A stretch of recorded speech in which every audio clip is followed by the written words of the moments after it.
Hey everyone, welcome to the Asset Management Mastery Podcast. I'm your co-host Kyle Mitchell, also joined by Gary Lipsky.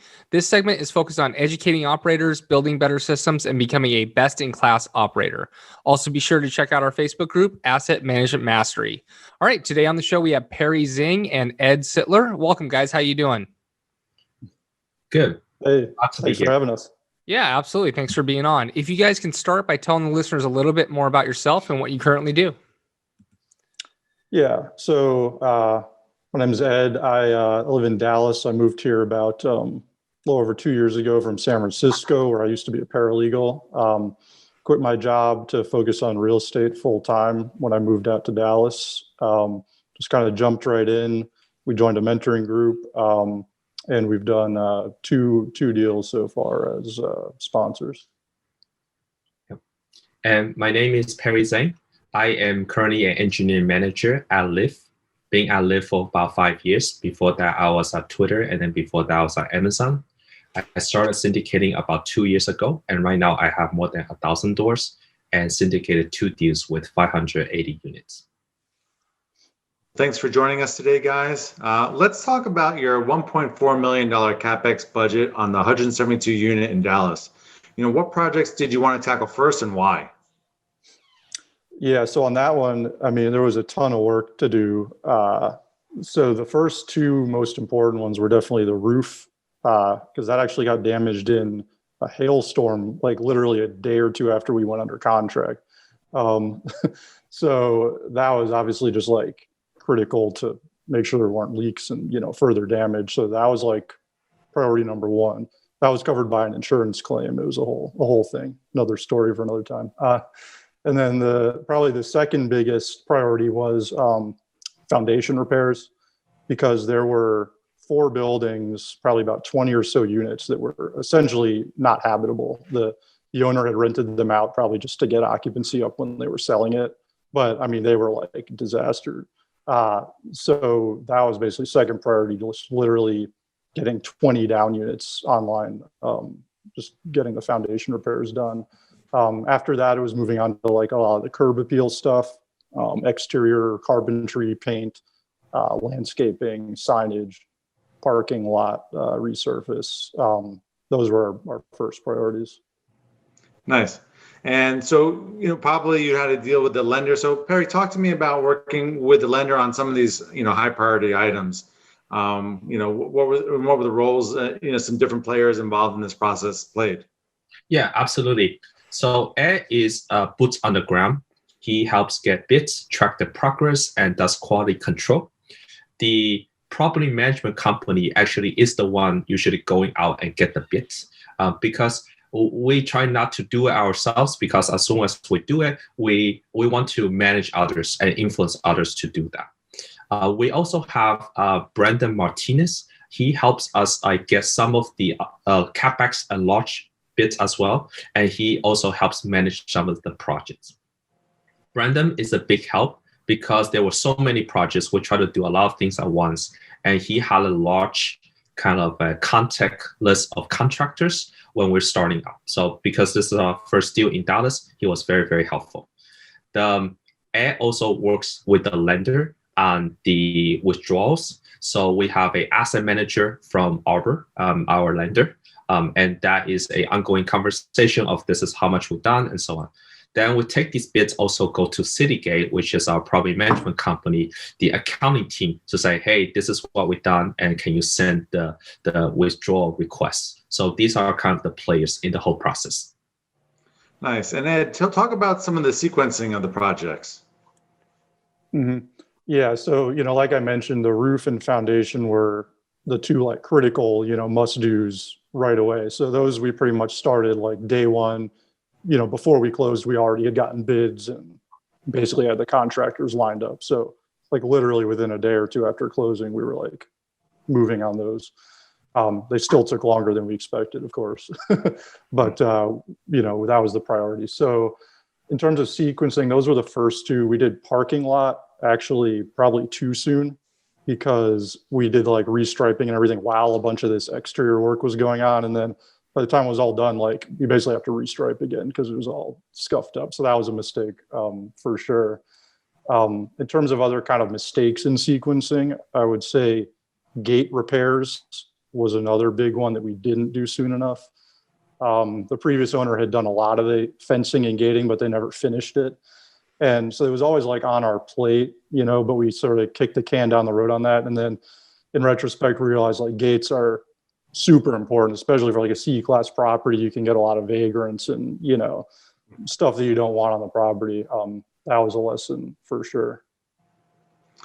You've got all this work going on. How do you hold your contractors accountable for the work they're doing?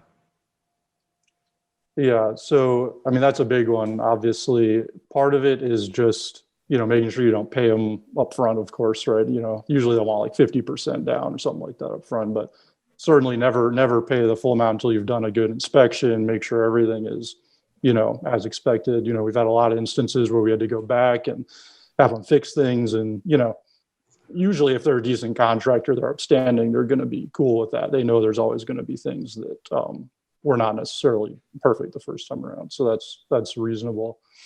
And then beyond that, sometimes you do run into a situation where it is kind of a skeezy contractor maybe, and they just don't want to complete it, and sometimes you do have to end up eating an extra cost to get somebody else to finish up the work. We've had that in a couple of cases. That's kind of in terms of lessons, that's another big one where sometimes it's worth paying a little more in the first place to get a better contractor than having to go back and kind of fix subpar work. Yeah, it's a good segue to my next question. I was going to say, what are the 3 biggest lessons you've learned from your CapEx project? So I don't know, Perry, do you want to take this one? Yeah, I can take a step out. So the first one is to come up with a business plan the renovation ahead as much as possible. We sit down, we use a engineering term, P0, P1, P2. P0 means it's highest priority, P1 means second highest priority, P2, and so on. So P0 means we're gonna do it in the next month, P1 we're gonna do it in the next 6 months, and P2 is we can do it in a year's time. Okay, and we put all of that in a spreadsheet. And basically the sequencing of it's really important. And you also don't want everyone to be on the property doing a bunch of things, because that could be destructive and distracting to the tenants. Okay. The second one, which is we don't know what we don't know, you should not escrow your renovation. Don't escrow most of your rehab budget if you can avoid it. So what that means is we assign this amount of money from a lender's perspective to do this amount of CapEx. If you want to change the line item, essentially you are changing the mixture of that security, and the lender cannot resell that security to their investors. So what that means is if you have $100,000 to do line item X, you cannot easily change it to pivot it to do line item Y, because that's essentially changing the composition of that security. So what that means is if you can have most of the money in your bank account, you can do whatever you want. But if you have to follow a set of rules by the lender, that's not good. So don't escrow most of your rehab budget with the lender. The last one, to Ed's point, is it's really at the end of the day is time and money, right? And sometimes it's worth paying more to save time. So that's a really important. The classic example there is the gate, right? We got we went with the cheaper option, and then that didn't work out. And with this kind of like Class C demographic, you actually really want to make the gate super secure and as early as possible. So those are the top 3 lessons that I learned. Great, thanks for sharing those. And yeah, when you're talking about the escrowing the rehab, so you raise it from the LPs, so you have the options to kind of be flexible and whatnot with that, right? Is that what you're getting at? Yeah, so you do raise the money from the LPs, but the lender, because this is a pretty large CapEx budget, the lender will withhold some of the reserve for capital improvements. And they will have you allocate this amount for this line item of CapEx work. If you can avoid them doing that, it will be better, because then it's free form. Like at 100K, I can do basically whatever I want as long as it's CapEx. But if you allocate 100K only for the soccer playground? Or what if you don't do the soccer playground and you actually need that 100K to do interior renovations? It's a more slow conversation to ask the lender to change that allocation. Right. I mean, I'll take one quick point on that. Sorry, Gary, is just obviously the reason you escrow a bunch of money with the lender is to get a higher LTV, right? So there is an advantage to it, and that's why we did it. So it's just important to note, right? Yeah, you are going to have a lower LTV probably if you don't escrow and just keep all the money in your own account. So there's a trade-off. We're not saying never do it, but just be aware of the difficulty if you do it. All right, perfect. Our final question for both of you guys. What is your asset management superpower? Okay, I'll go first. We might have different ones. I'm going to say attention to detail, maybe kind of a lame superpower, but I think, it's like the devil's in the details, right? I think a lot of our, success insofar as, we've done a good job. I think we've done a pretty good job on this property. And I think a lot of that's due to just really digging into all the numbers. We review our financials like constantly, looking for any little thing that we can tweak. And, same on the CapEx, really just digging into the numbers, making sure we're spending our money, as efficiently as possible. So, there's big picture stuff is important too, but for me personally, I think it's really digging into the details is where I get the most value out. Yeah. And mine will be almost the opposite end, and that's why Ed and I complement each other. Mine is just having a vision, a big picture.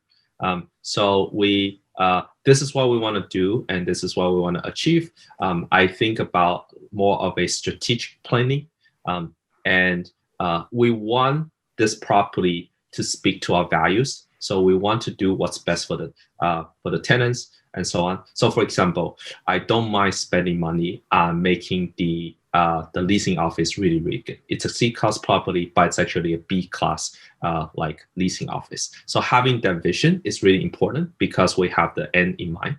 So and so that's why Ed and I have been business partner for 6 years, and we've been working really well together. I'm kind of the overall vision person, and then Ed is the boots on the ground, the meticulous and the detail kind. So. Yeah, perfect. Sounds like a great partnership there. All right. Lastly, can you guys tell the listeners where they can find out more about you? Sure. Yeah. For me, I'm not big on social media. Probably just shooting me an email is usually the easiest way. That's Sittler, Sittlerc @gmail. I am on Facebook too, so you can just find me on Facebook too. I'll respond to messages there as well. You can find me Perry Zhang on Facebook, and you can just add me on Facebook or DM me. All right, perfect. Well, everyone, thanks for listening in. I do want to tell you that we are moving this platform over to its own podcast. It has been tied to the Passive Income podcast, but we are now moving this over to Asset Management Mastery in 2 weeks. So you can find us there. Please subscribe, like, and review, and we'll talk to you next week. Hey, everyone. Thanks again for tuning in. We really appreciate your support. If you're interested in learning more about APT Capital Group and speaking to someone on our team, click on the link and schedule a call with us. We're here to help, and we'd be excited to speak with you and get to know more about you and your goals. Talk to you soon.